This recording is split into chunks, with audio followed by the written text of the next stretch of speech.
Ngayon guys, gagawa ako ng halo-halo. Unahin na natin ang green na gulaman. Sundan natin ng red na gulaman. Ako nga pala ang gumawa niyan. Ako na rin yung nagmatamis ng saba. Yun.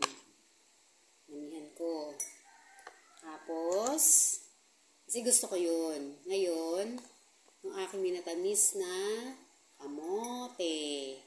Ayan, gusto ko marami din yan.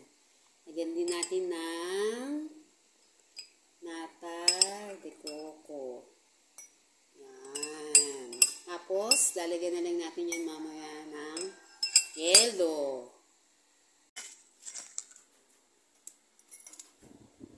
Siyempre, mas maraming yelo, mas masarap.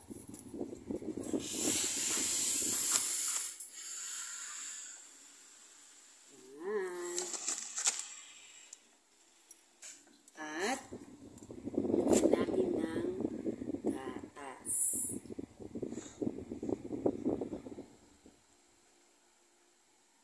Siyempre, mas maraming gatas, mas masarap.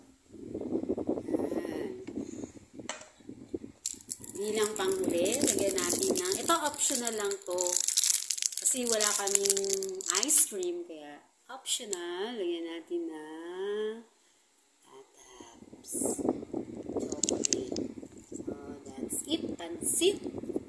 Enjoy! If sa tingin nyo kulang yung tamis, guys, pwedeng kayo magdagdag ng asukal. Pero ko, ang idadagdag ko ay yung minatamisan ko. Yun.